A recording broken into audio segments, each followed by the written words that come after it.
Noches, mi nombre es Luana Briones. Bienvenidos a una edición más de Al Pie de la Letra. En este episodio tenemos un invitado especial que ha aceptado gustosamente enriquecer este conversatorio con su experiencia y conocimiento. Nos referimos al doctor José Manuel Cárdenas Campos, licenciado en Educación con mención de Lenguaje y Literatura en la Universidad Nacional de Cajamarca, magíster en literatura peruana y latinoamericana y un doctorado en historia del arte en la Universidad Nacional Mayor de San Marcos. Docente de redacción e investigación en la Universidad Tecnológica del Perú, UTP, y Universidad de Ciencias Aplicadas, UPC. Bienvenido, magíster. Eh, Bienvenidos, chicos, muchas gracias por la invitación. Solo una pequeña aclaración, porfa. Me falta un año para terminar el doctorado, todavía no lo soy. Y evitemos esas calificaciones, dígame José, dígame profesor, como ustedes quieran. Tratemos de hacer una conversación súper horizontal. Dialoguemos, eso es lo que pretendemos hoy día. ¿De acuerdo? Gracias. Además de este invitado especial, tenemos como participantes a nuestros compañeros Luis Gustavo Cova, Ana María Cortés, Kiara Cueva y Sol Silva. Conversaremos sobre el vanguardismo europeo, centrándonos básicamente en Franz Kafka como principal representante de este movimiento y la metamorfosis como obra destacada. Damos pase al magíster José Manuel para que pueda dar apertura al conversatorio y darnos sus impresiones del tema. Bueno, antes de comenzar a hablar de Kafka, de la metamorfosis y de lo que significa, creo que es oportuno entender un pequeño desliz con entender a la literatura. Tratemos de no pensarla solo como una historiografía, es decir, como una producción artística en un tiempo y espacio específico, ¿no? Sino como una composición en la cual se reflejan sistemas simbólicos o que expresen diferentes aspectos de la propia sociedad, de la propia biografía del autor, incluso de las corrientes filosóficas de un contexto determinado, que es más o menos la metamorfosis.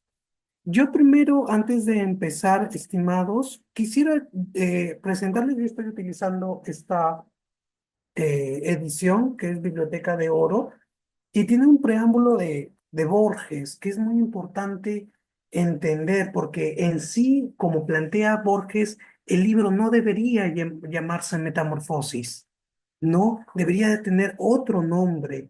Entonces, el nombre de la metamorfosis lo propone el primer traductor francés, pero el nombre correcto, según él, debería ser la transformación. Ese es un punto muy importante, porque también allí hay un criterio que hay que entender. Muchas veces se ha relacionado a Samsa, ¿no? Cuando aparece este inicio de la obra, con una cucaracha, pero no necesariamente es una cucaracha. Ahí solo se dice, ¿no? Es un insecto nada más. Entonces, ya con las interpretaciones que ha habido, porque Kafka es uno de los personajes más analizados que hay, al menos en este periodo de la primera vanguardia, ya se ha ido pensando en la cucaracha. También yo les recomiendo, si es que quieren profundizar, no solo en esta edición, sino también en la edición de Seis Barral, hay allí un- una descripción de por qué se propone esta figura. Incluso, si mal no recuerdo, en una de las cartas que plantea Kafka, él se niega a que se plantee una figura que se parezca a una cucaracha o a ese insecto, porque lo que él quiere representar en sí con el personaje de Gregorio es más lo interno, ¿no? Es ese desmoronamiento, por decirlo de una manera, de su existencia, que ese es el punto central, ¿no? Entonces, eso sería para comenzar. No sé qué preguntas tienen ustedes, con qué quisieran conversar el día de hoy.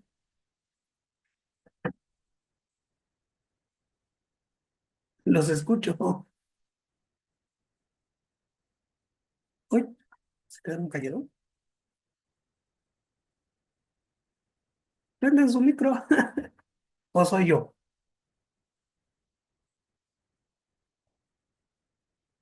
A ver, de repente podríamos hablar sobre con qué se relaciona la obra de la Metamorfosis.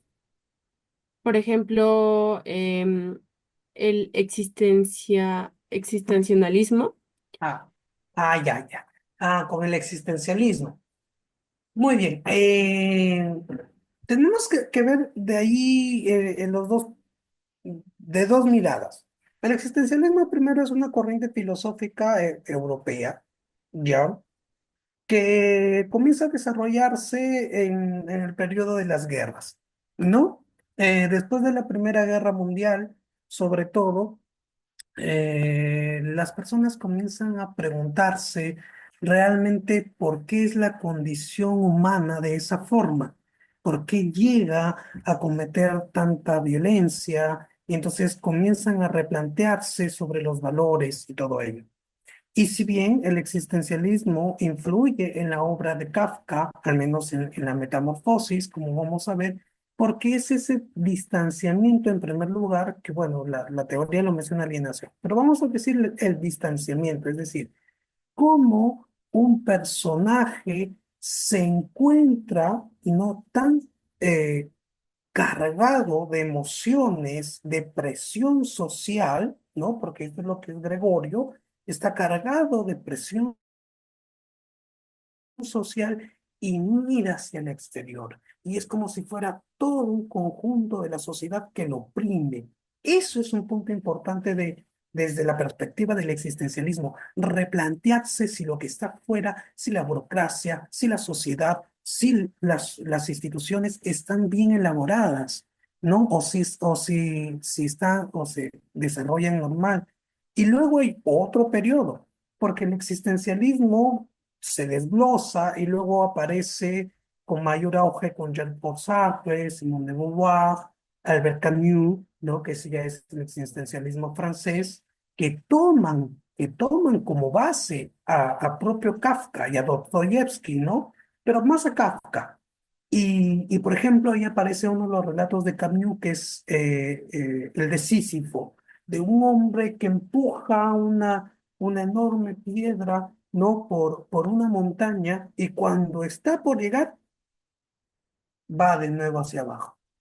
Es como, piensen ustedes, chicos, nosotros como seres humanos, ciudadanos que queremos salir adelante, estamos por llegar y ¡pum! Nos jalan de nuevo abajo y comenzamos de nuevo. Entonces, eso también es la influencia de Kafka. El existencialismo es una corriente bastante compleja de ver, pero sobre todo es la que nos ayuda a pensar de qué somos o por qué también el ser humano en nuestra individualidad estamos siendo cargados desde afuera, desde la sociedad, las instituciones, la familia, y cómo nosotros podemos seguir adelante. Ese es un punto central en el existencialismo. ¿Qué más? A ver.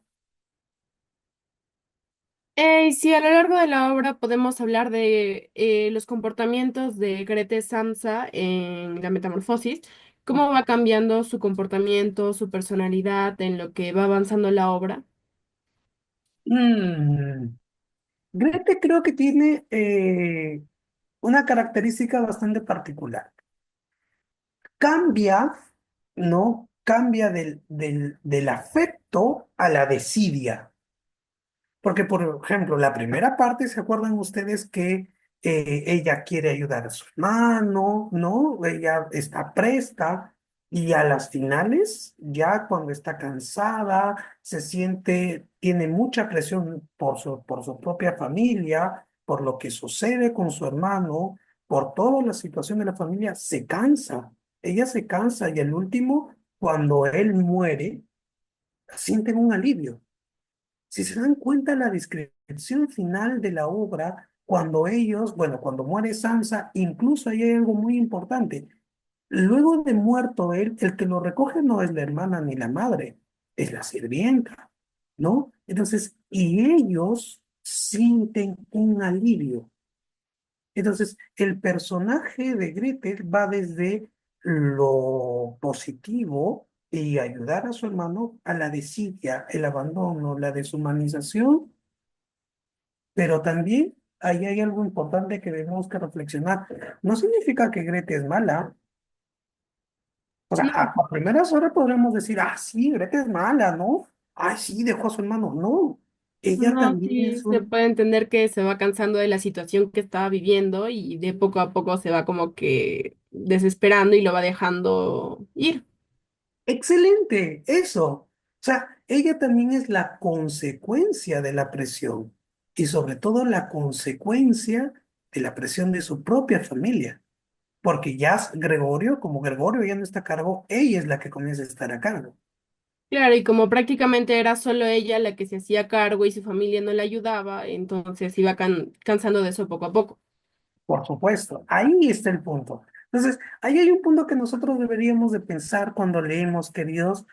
En la literatura hay un aspecto muy importante. Los personajes de una buena obra no están por las puras, siempre simbolizan algo. Y al menos los personajes que tienen tanta relevancia como Gretel, ¿no? Como Grete, claro, ella de repente puede simbolizar mm, a ver qué puede simbolizar de repente, cómo van cambiando las actitudes de una persona por las circunstancias que están atravesando, las cosas que están atravesando. Claro, claro que sí. Y lo mismo es Gregorio. Porque Gregorio también es, y simboliza eso, es el producto o consecuencia de la presión de la misma sociedad, porque él veía que tenía que encajar, ¿no? Encajar en un trabajo, ser responsable. Bueno, ahí también la familia tiene mucho que ver, pero no solo en la obra, sino en la propia vida de Kafka. La presencia del padre es importante, por eso escribe ese documento, Cartas a mi padre, ¿verdad?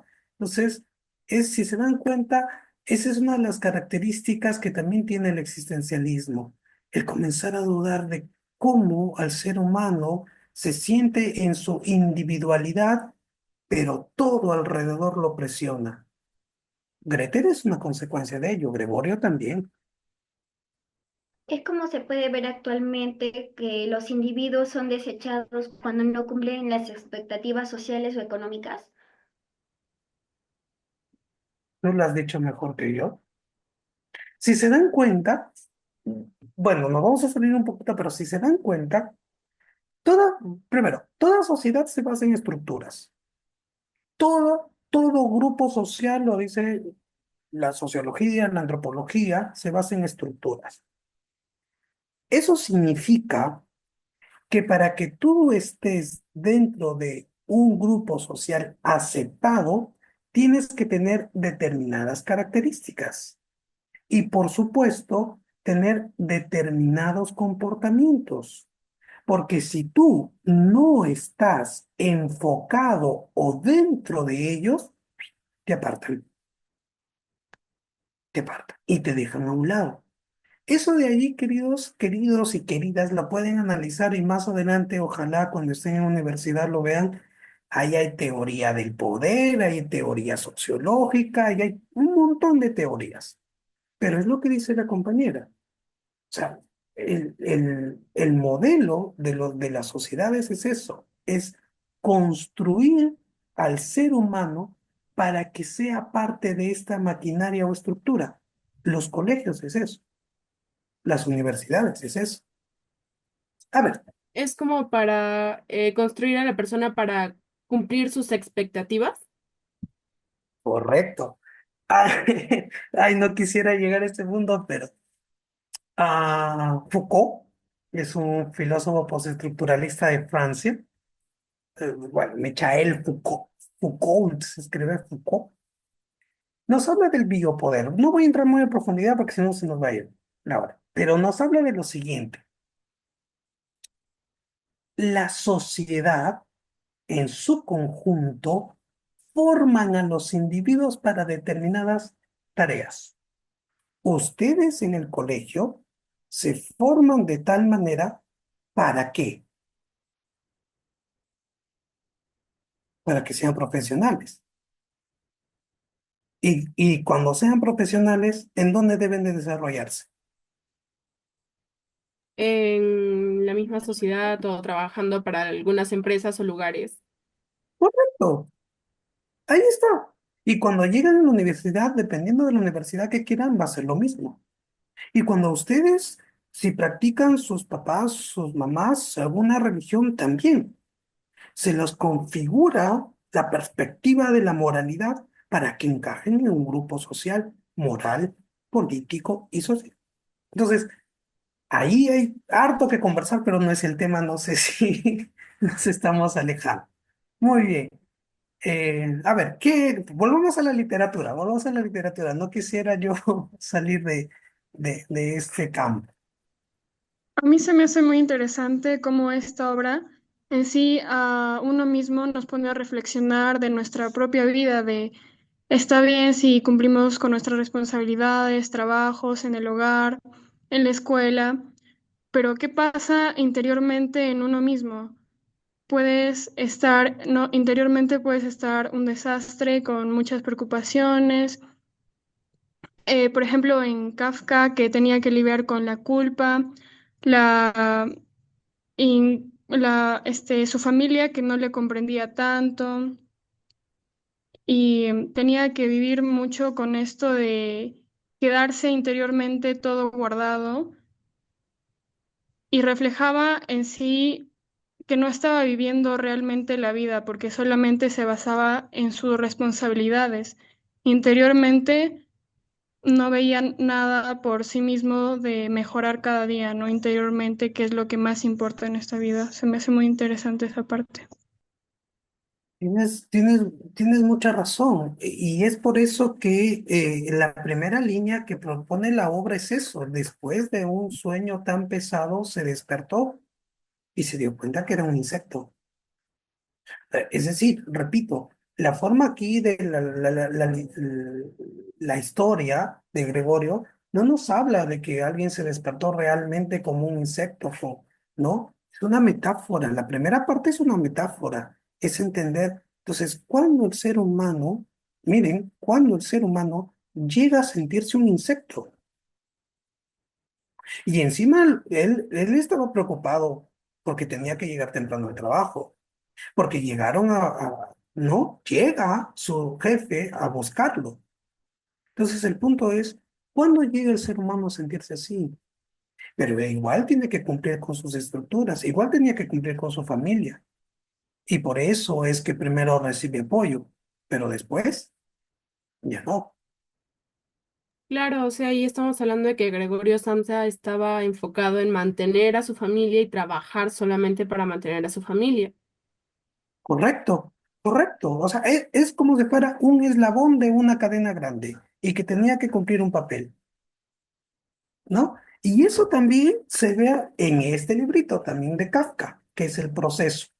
Este es un poquito más complejo, pero el proceso más o menos trata eh, de una persona al que lo están denunciando, al que le están haciendo un juicio y no sabe por qué.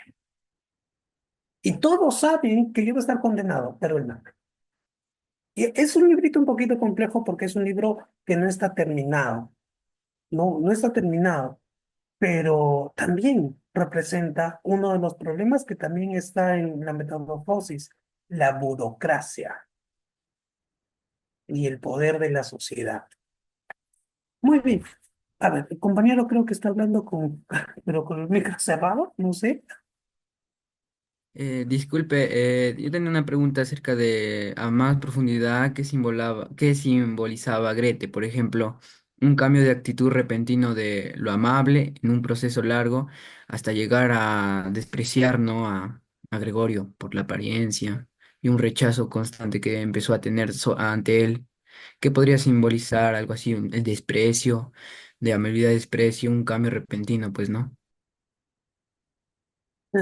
Yo creo que como conversamos hace unos minutos con la compañera, Gretel sí simboliza el cambio, pero también simboliza el resultado de la propia presión familiar y de la propia presión social. Yo creo que ver a Gretel es ver la vida de un ser humano, ¿no?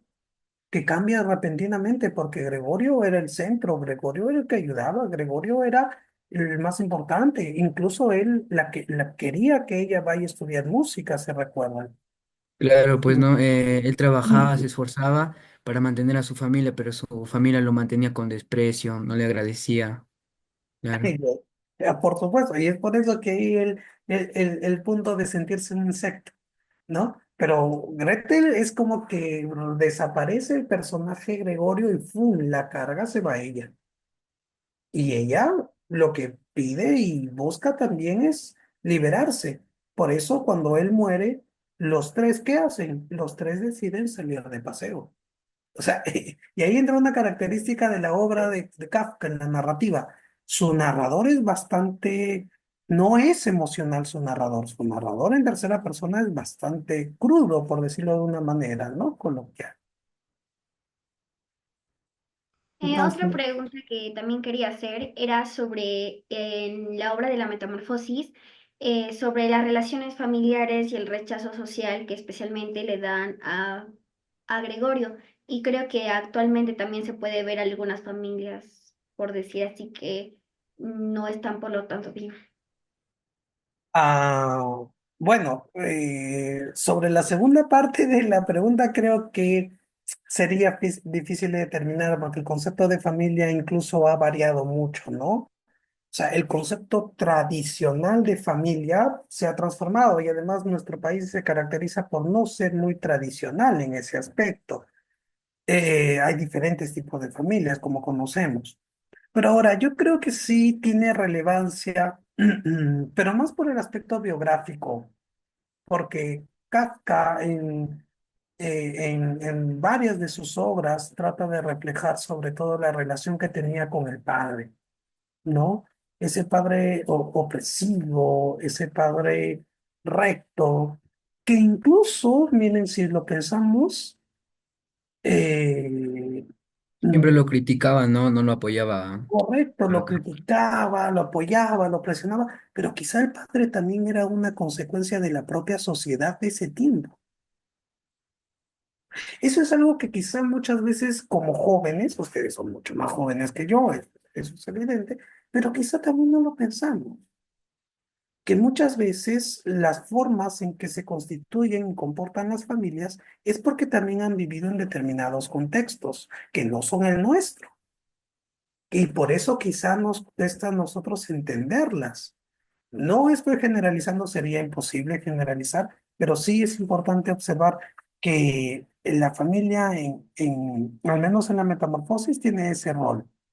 El rol primero de ser una presión, de opacar, porque si se dan cuenta, una de las cosas que hacen los padres, bueno, primero la mamá es bastante sensible, emotiva, ¿no? Incluso nos describe que prácticamente no sé, no sé mal, no recuerdo, se desmaya o algo así, pero sí es bastante emotiva, pero el padre no.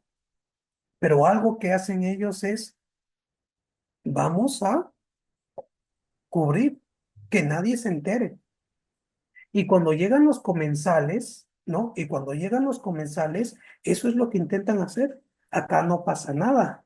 Hasta que él sale y los comensales se dan cuenta de que está ahí y comienza a hacer todo este conflicto ya previo a la muerte. Incluso miren aquí, jóvenes, el rol del padre. Porque si el padre no le botaba la manzana, él no se podría. Recuerden que Gregorio muere porque la manzana, una parte de la manzana que le arrojó el padre, se queda en el cuerpo. Ahora, yo les invito a pensar a esto. ¿Qué significa que muera desde adentro? Porque él se pudre. Que no tuvo el suficiente apoyo de su familia para poder avanzar ante esta circunstancia que tuvo de convertirse en un monstruo. Ya, Y muy bien. eso pudre el alma. Que Ah, perfecto.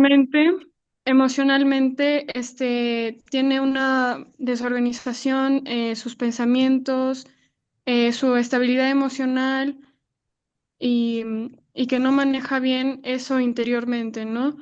el preguntarse qué pasa, el cómo estoy, el ver cada parte de nosotros interiormente. Excelente, bien, bien, bien. ¿Qué más? A ver, ¿se han preguntado por qué? Porque, como le repito, en la literatura, en las buenas obras, nada está por las puras. Entonces, mírenme, un padre bota una parte de la manzana. Esa parte de la manzana se queda dentro del cuerpo del hijo, y a partir de allí va pudriéndose y eso es lo que lo mata.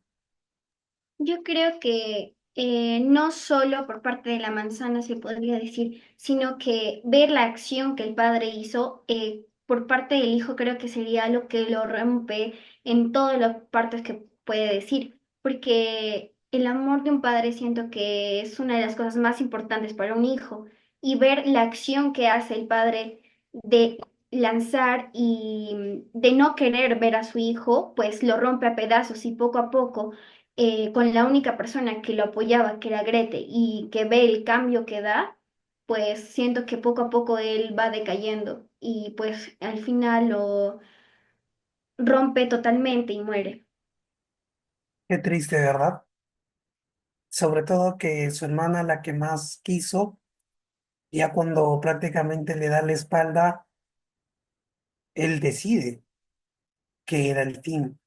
Esa es una característica también del existencialismo, pero de la segunda etapa. Claro, se toma de los estoicos. Albert Camus, por ejemplo, plantea eso en uno de sus, creo que es el de Sísifo.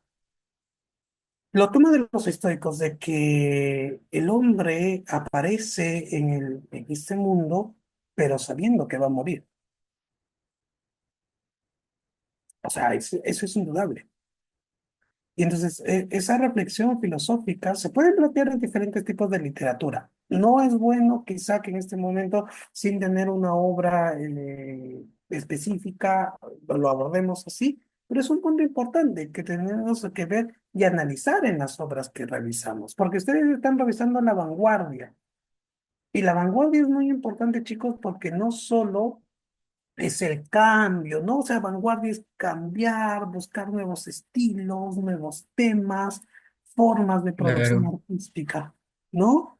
A ver, dime, te escucho. Y eso creo que también en parte se debe al cambio brusco que tuvo en esas épocas por la Primera Guerra Mundial, ¿no? Donde hubo muchos problemas políticos, económicos y sociales. Y eso obligó a los artistas a buscar diferentes y nuevas cosas para experimentar y ver cómo representar ese arte en sus obras. Correcto. Eso es, o sea, eso es, pero la vanguardia es en sí el resultado. Estaba buscando una pintura para mostrarlo, pero la vanguardia es también buscar nuevas formas de expresar lo interior, lo individual. Es por eso que Kafka está dentro de ese esquema, de ese panorama histórico del arte. Y obviamente observar es que también esas características se han ido replicando, ¿ah? Porque hay un concepto que deben de entender, estimados: no solo hay una vanguardia, hay varias, hay posvanguardia. Y por ejemplo, cuando los movimientos vanguardistas de inicios de 1900 llegan acá al Perú, o a este lado del mundo, o sea, hablando de América Latina, ¿no? Llegan con otra mirada. Acá las vanguardias llegan a buscar la identidad, y es por eso que aparecen autores que lo primero que hacen es ver hacia adentro. No me refiero que de una manera literal, sino, ¿qué significa ver hacia adentro? Ver a los personajes que antes no se habían representado. Es decir, el personaje andino, el personaje de la selva, en todo, ¿sabes? Estoy hablando de Argentina, estoy hablando de Perú, estoy hablando de Ecuador. Entonces, es importante entender: las vanguardias no es una nada más, es un proceso, y va replicándose sus características, ¿no? Y siempre la búsqueda de algo que no se ha dicho, lo nuevo. ¿Podemos hablar de cómo se ve la vida de Kafka reflejada en sus obras? Por supuesto. En primer lugar, siempre hay esta lectura de Samsa Kafka, ¿no? De los nombres, Samsa Kafka. Pero Kafka, recordemos que era abogado. O sea, Kafka era abogado. Él conocía de la burocracia. Él sabía de las instituciones. Entonces, eso es un primer punto. En segundo lugar, Kafka, como he mencionado, no quisiera recaer de nuevo en ello, tenía problemas con su padre. Y Kafka se sentía también, voy a utilizar un término, quizá no es muy académico o aceptado, pero se sentía también mal consigo mismo. Es por eso que recuerden que él le pide a su mejor amigo que queme todas las obras después de morir. Él le solicita a su mejor amigo que destruya todas sus obras, porque él pensaba de que no eran buenas para salir al público. Pero obviamente, Ron creo que es su mejor amigo, se me acaba de ir el nombre, pero él decide que no, ahí sí dice no, ¿no? Entonces es por eso que llegan algunos de sus cuentos. Kafka no solo tiene el proceso o lo que hemos leído ahora, La Metamorfosis, tiene cuentos muy chiquitos que también son muy buenos. Yo les recomiendo, búsquenlo. Está Cartas a mi padre, también está en internet. Pero viendo ya al personaje, observamos que prácticamente él sí se representa. La presión de la sociedad, de las instituciones, de su familia, y él también se sentía así. Si es que quisieran ahondar, hay un programa completo en la Dolce V. Ustedes entran a YouTube, escriben DW, ese es el canal alemán, y hay eh, un programa o dos, creo que son dedicados a Kafka. Ahí les explican bien bonito, y como es un canal alemán y Kafka escribía en alemán, ¿no? Ahí ya la información está mucho mejor. Entonces, eso es importante ver, los tres aspectos de la biografía que se correlacionan con la metamorfosis y con sus demás obras. Bueno, profesor José, vamos a ir a una pausa. Cuando volvamos seguiremos hablando del tema.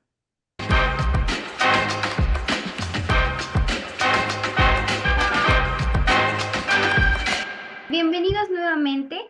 En el primer segmento hablamos sobre el tema fascinante de Franz Kafka y la metamorfosis y queremos seguir hablando un poco más al respecto. Y em, ¿qué elementos del vanguardismo europeo siguen presentes o influyen en las manifestaciones artísticas contemporáneas? Creo que ya viéndolo desde la perspectiva del arte en general, no solo de la literatura, la búsqueda de la creatividad a partir de la individualidad, esa es una de ellas. Y muchas veces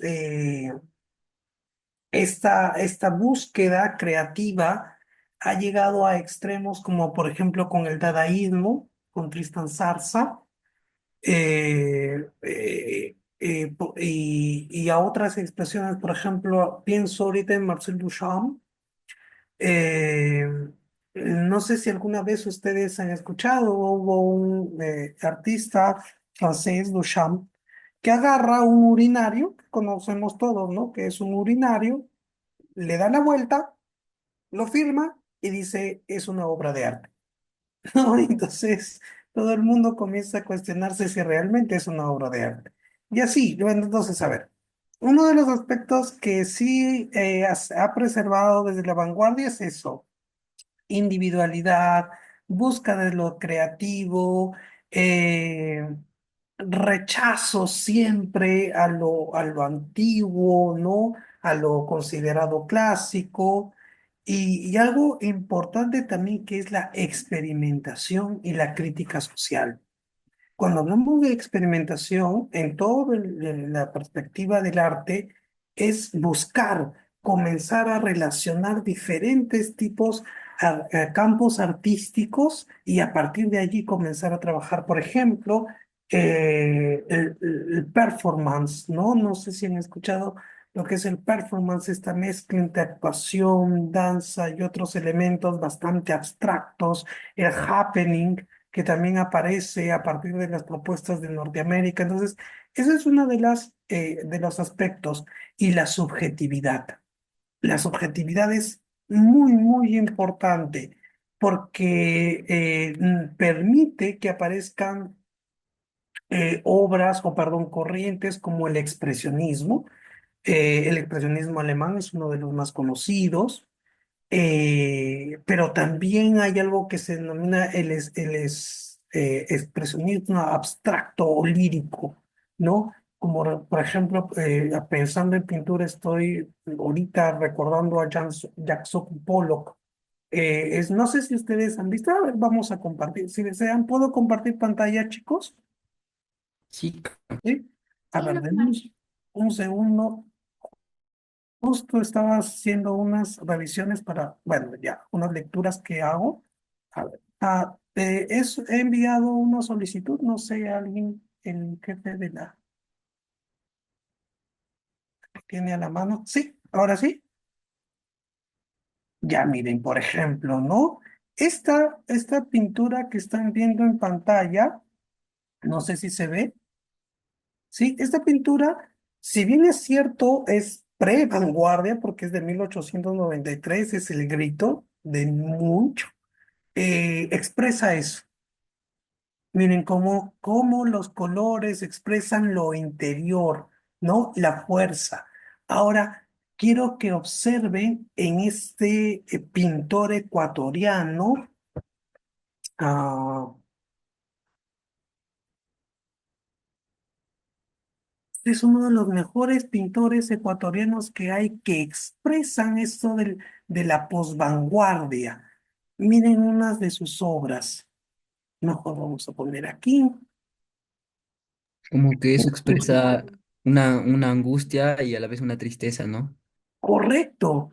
¿Se dan cuenta cómo Guayasamín plantea esto, ¿no? La búsqueda de lo individual, de lo interno y cómo expresar las emociones.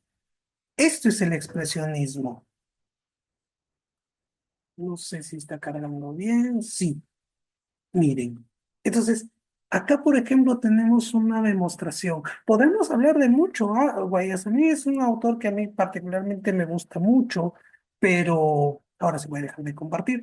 Pero en el arte, la vanguardia tiene mucha influencia porque ya a ver, hasta la parte de previa a este periodo, se trataba de ver cómo se refleja la sociedad, cómo es, ¿no? Las costumbres, las tradiciones, pero luego de este movimiento fuerte que hay con las dos guerras mundiales, ahí está, perdón por este coloquialismo, pero esta sacudida, pum, pum, pum, pum, pum, de ¿por qué el ser humano es así? Y comienzan a aparecer todas las corrientes. Entonces, si podemos hablar de ahí, está, bueno, para cerrar la pregunta, individualidad, creatividad, búsqueda del interior y reunir diferentes campos artísticos. La performance y el teatro es una muestra de ello. El teatro que hay en las vanguardias con Antoine Artaud, por ejemplo, transforma todo, lo que se llamaba el teatro de la crueldad. También pueden ver ahí un poquito no sé, en el arte que aparece en México, ¿no? Pero bueno, quizá no quisiera salir mucho de nuestro tema.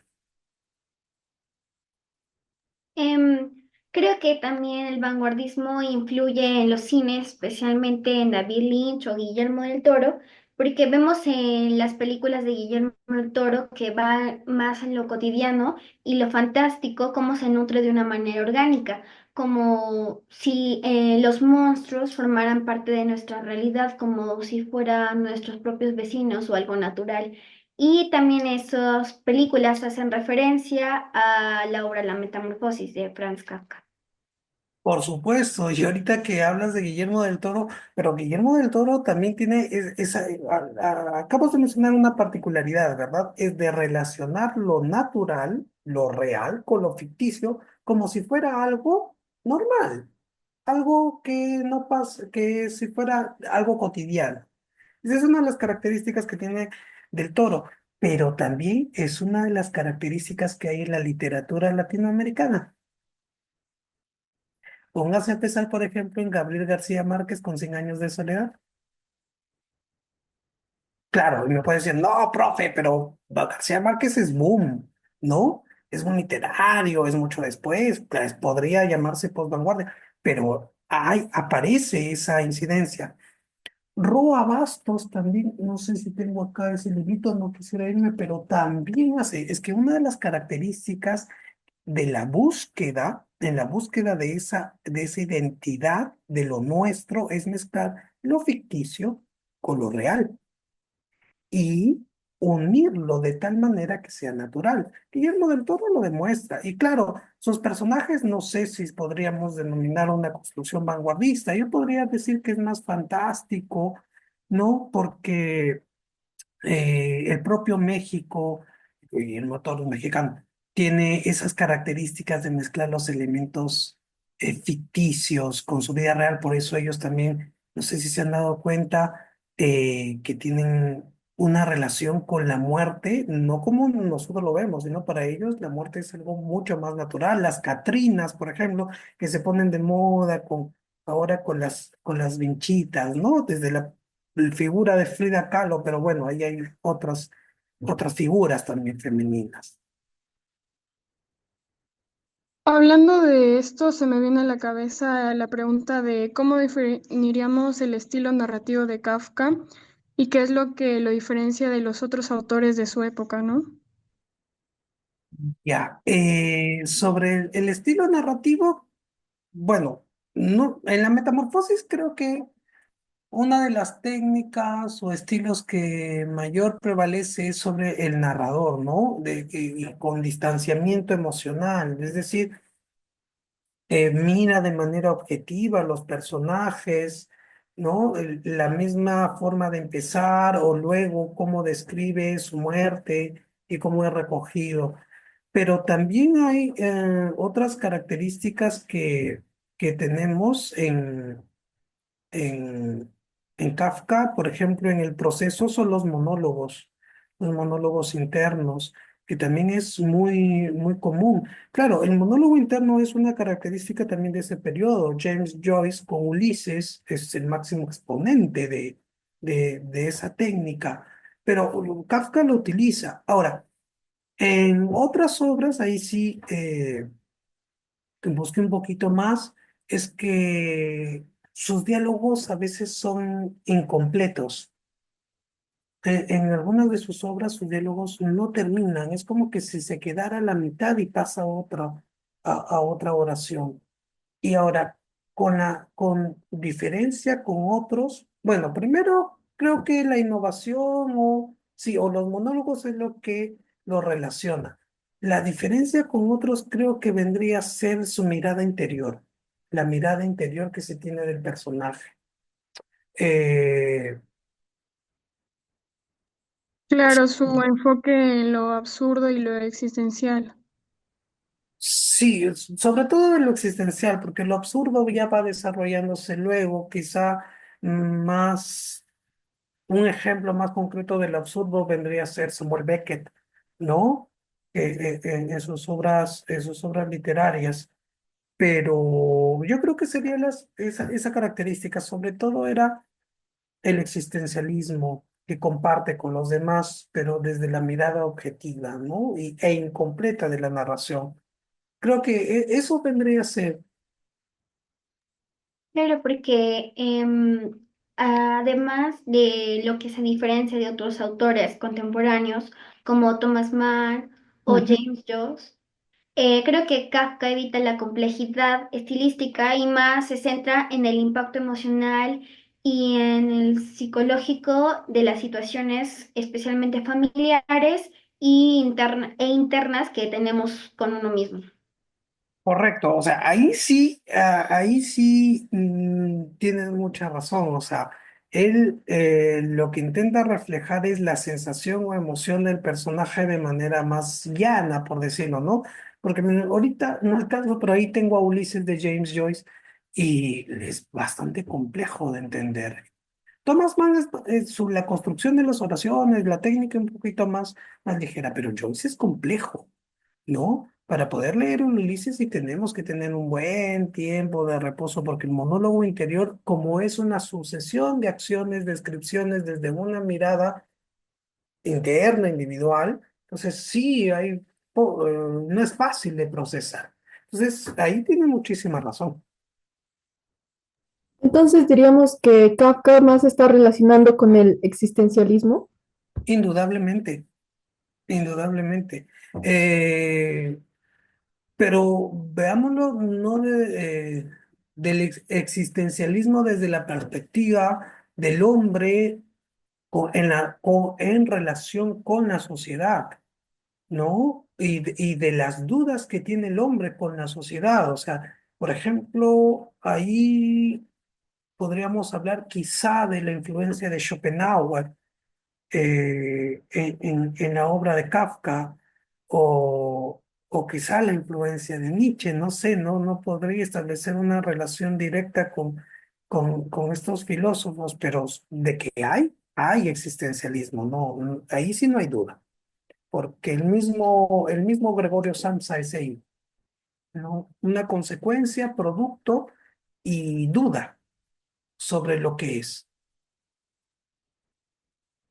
Y hablando sobre aún el vanguardismo, ¿cuál vendría siendo el aspecto más relevante sobre este?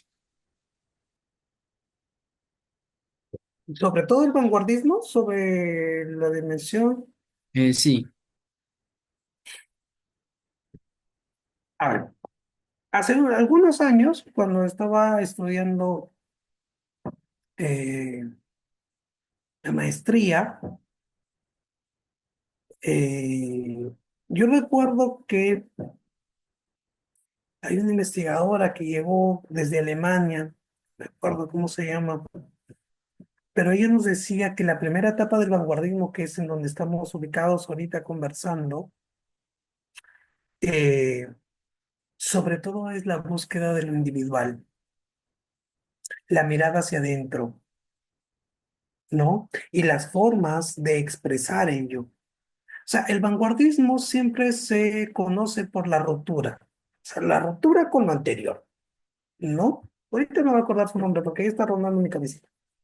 O, se conoce por eso, por romper con lo anterior, innovar, crear, buscar para poder expresar lo interior. Eso es su característica. Y eso es lo que se ha ido conservando. Es por eso que se habla de post-vanguardias, ¿no? Porque nuevamente los artistas tienen que buscar formas para poder comunicarse y aparecen aspectos a veces ya bastante abstractos, conceptuales, difíciles de entender, pero es su forma de expresarse. Entonces, ahí hay toda una López Lenzi, ya me acordé, disculpen por salirme, me lo acordé. La doctora López Lenzi, la que estudia las vanguardias en Latinoamérica. Ruth López Lenzi, o perdón, su apellido sí López Lenzi. Ella nos hablaba de eso, pero bueno, ella lo miraba en el Perú y, por ejemplo, nos mencionaba a Oquendo de Amata. No sé si se acuerdan de los 5 metros de poemas de Oquendo de Amata. Es completamente innovador. O sea, un libro, bueno, ni siquiera es un libro, pero un texto de 5 metros, así, 5 metros, en donde hay poemas que no tienen esa rigidez del verso que nosotros conocemos, no tienen formas y todo eso. Y Oquendo de Amat tiene una característica, recuerda mucho su presencia en Puno y a su madre. Entonces, eso es bien bonito de Oquendo de Amat, aparte de su creatividad, esa mirada hacia adentro, a su añoranza, ¿no? De sus vivencias de niño, a su mamá. Entonces, eso podría ser que el vanguardismo queda, y obviamente siempre va a estar. Es que la palabra vanguardia también incluso es bastante compleja. Hablar de vanguardismo no es decir es un movimiento tal, tal, tal, tal, no. Es bastante complejo. Y una pregunta un poco más personal, ¿qué impacto ha tenido el vanguardismo en su perspectiva en el arte y la literatura? ¡Wow! No sabría decirte si el vanguardismo ha tenido en mí una influencia. Yo, disculpen por hablar en primera persona, pero yo siento que más ha influenciado en mi perspectiva como ser humano, por ejemplo, el romanticismo francés, este ideal del ser humano con la libertad y la búsqueda de la colectividad. Uno de mis autores favoritos siempre va a ser Víctor Hugo, ¿no? Incluso yo le recomiendo. Está lejos, sí, sí, está lejos. Pues, ese es uno de los autores que más ha influenciado. Eh, También mucho el realismo latinoamericano. No sé si la vanguardia, porque he leído, he conocido, he tenido que informarme un poquito, ¿no? Por ser un docente también, pero creo que el vanguardismo no ha sido mi gran influencia. El romanticismo francés sí, quizá el modernismo latinoamericano y sobre todo el indigenismo. Hablando del Perú es el indigenismo, porque lo poquito que he escrito y he publicado es sobre teatro indigenista, ¿no? Que esa es mi línea de investigación. ¿Y cuál sería la obra que más le ha impactado en todas las corrientes, y no solo en el vanguardismo europeo, sino en todas las corrientes en general? Me pones más difícil. A ver, pero si hay algún libro que les recomendaría que,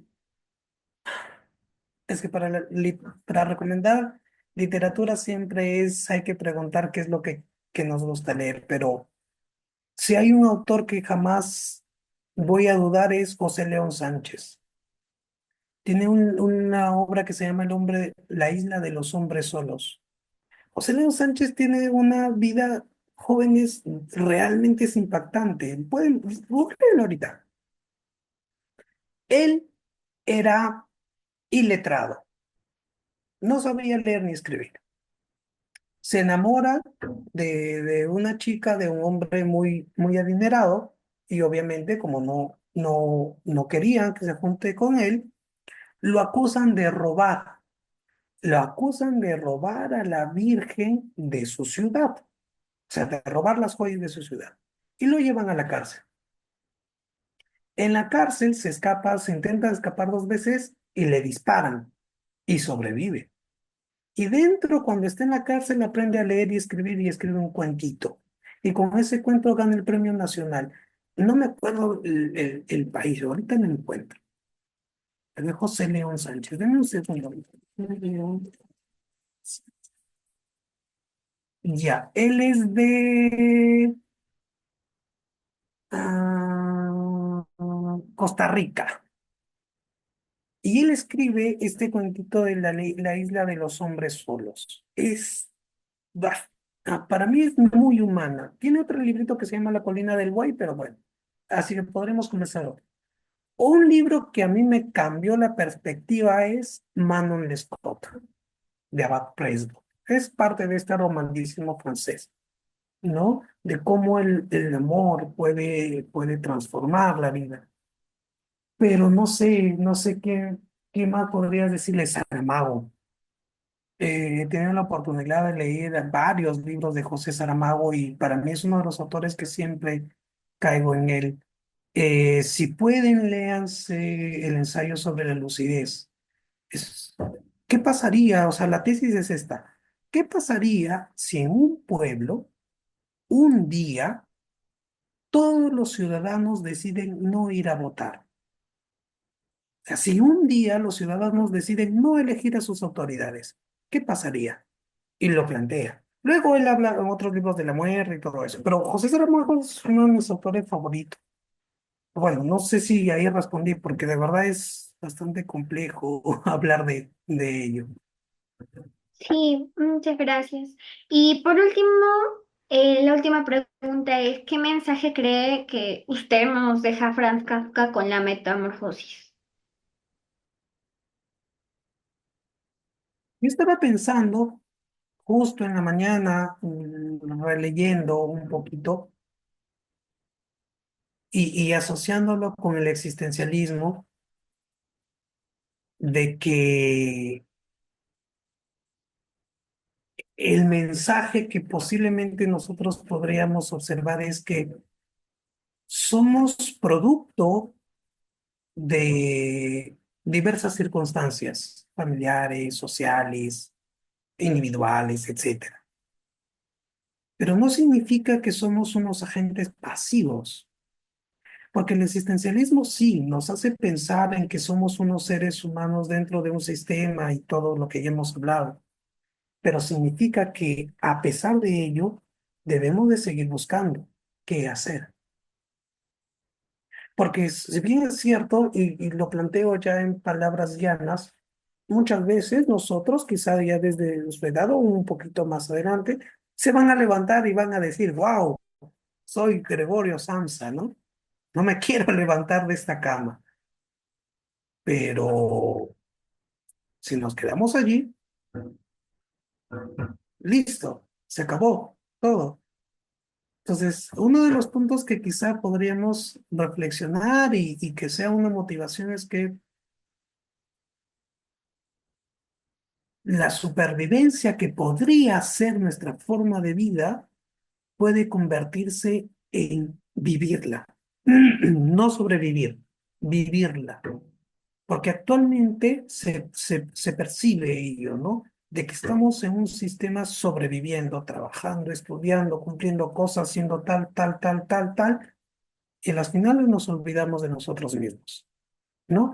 Creo que podría ser eso, es que verle un lado positivo a esta obrita es bastante difícil, ¿no creen?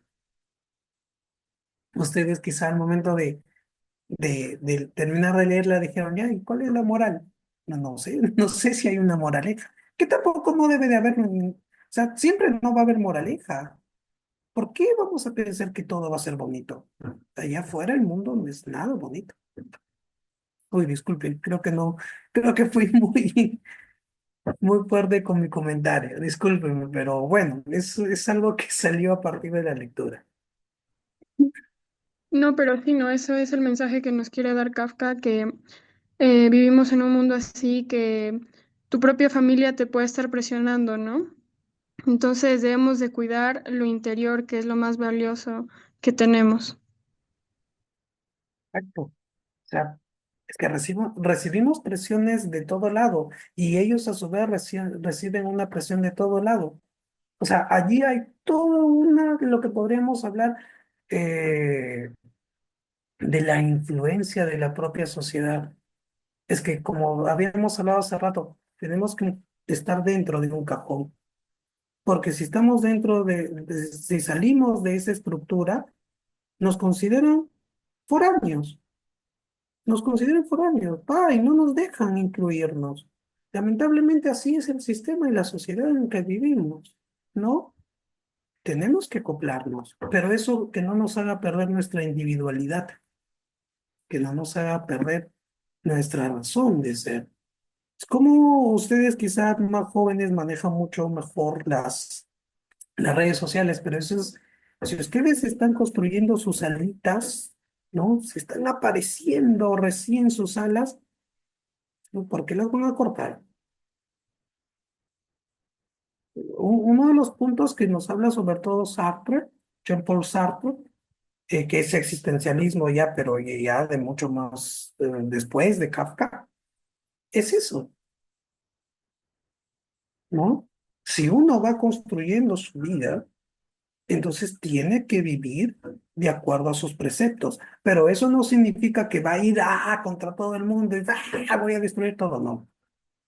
Yo tengo mis principios y eso no cambia, pero tiene que ser parte de dentro de ese sistema. Creo que ahí estamos viendo a un lado bien complejo de hablar, ¿no? Porque implica muchas cosas, chicos. O sea, y lamentablemente en la etapa que están ustedes, todo parece tan rápido, todo parece que cambia tan veloz, que a veces el lunes estamos de una forma, llegó el viernes y es otro mundo. Y sí, los entiendo. Entonces, Kafka nos habla de aprender a vivir, por así decirlo, para no estancarnos tanto que nuestra vida sea tan automatizada, por así decirlo. No sé si aprenderlo a vivir. Al menos en la metamorfosis, no sé si es aprenderlo a vivir.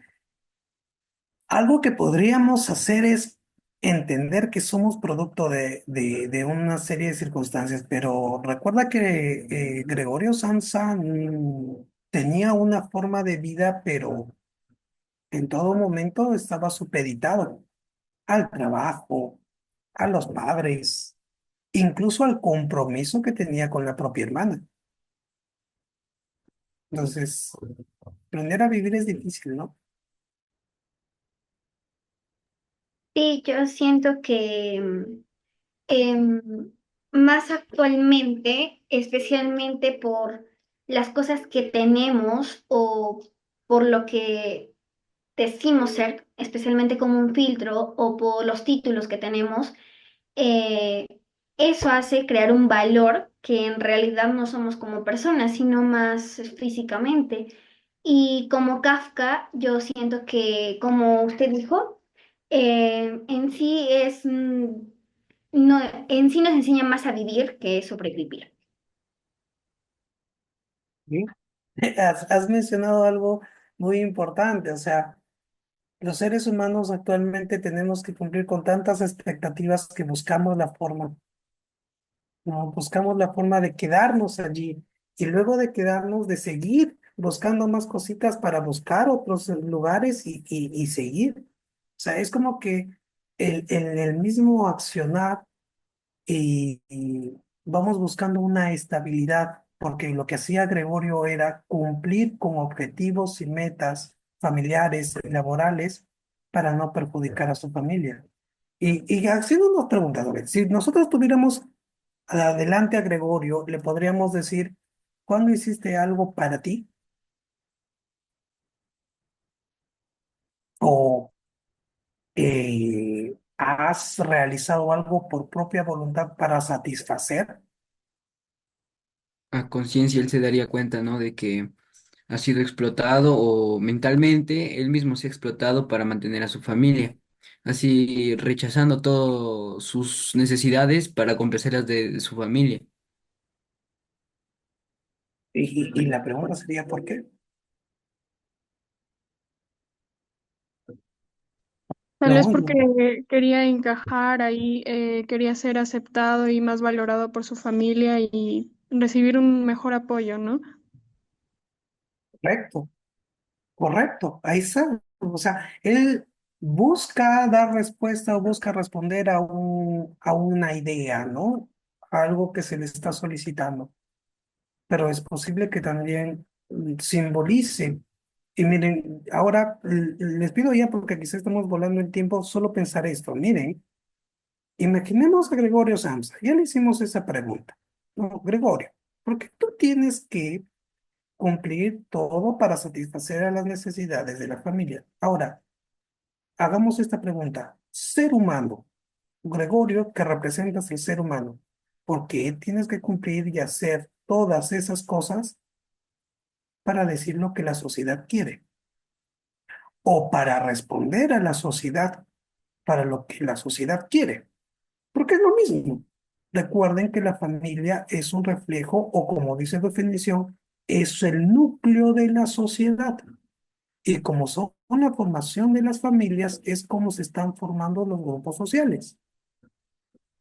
Piensen, entonces, ¿será que Gregorio o acá Kafka también nos está haciendo pensar que el ser humano está dedicándose tanto a estas cositas y olvidándose de sí mismo? Es un punto bastante importante a reflexionar y entraría toda la teoría que hemos hablado. Y la prueba de ello es cómo se convierte a Gretel. Cómo se transforma el personaje Gretel es la demostración de ello.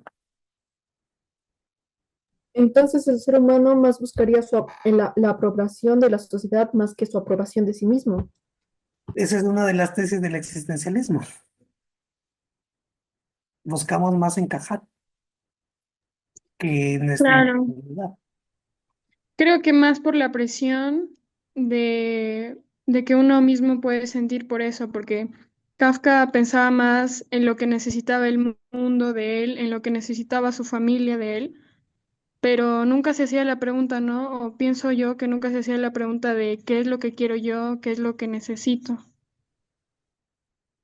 Correcto. Ahí ya estamos especulando, creo, un poquito, o tratando de analizar aspectos que la literatura, al menos la obra, no nos va a dar, ¿no? Quizás si es que leyéramos las cartas de Kafka, podríamos entrar allí a su personalidad, pero claro, con la metamorfosis no podemos hacer eso.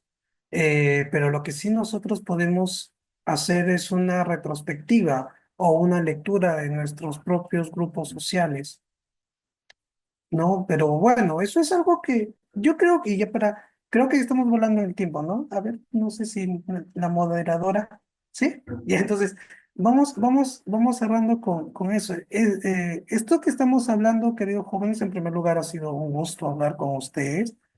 De verdad, me ha encantado, me encanta hablar de literatura y de arte. Eh, es que estas preguntas que nos estamos haciendo, ustedes todavía tienen mucho tiempo para pensar. Están en tercero, o sea, les falta 2 años para terminar la secundaria y darse cuenta que ya fuera de ese colegio tan bonito, ¡pum!, hay un mundo. Y que en ese mundo tenemos que responder. O sea, y la individualidad, la existencia, el pensamiento, la libertad, son conceptos muy bonitos, pero son abstractos. Entonces, estas lecturas les ayuda a pensar. Si tienen tiempo, también lean Augusto Acabal. Es un poeta, uy, hermoso, hermoso. Sus versos son bastante chiquitos, A Cabal se llama, y nos habla de la humanidad. Ese es un punto importante. Muy bien, a ver, creo que ya viene la última porque no quisiera. Ya. Les agradecemos sinceramente por su participación. Estamos seguros de que sus aportes han sido valiosos para nosotros y para quienes nos están viendo. Ese es un tema amplio que requiere más tiempo y esperamos poder retomarlo en otra ocasión. Y no olviden seguirnos en nuestras redes sociales. Hasta el próximo episodio.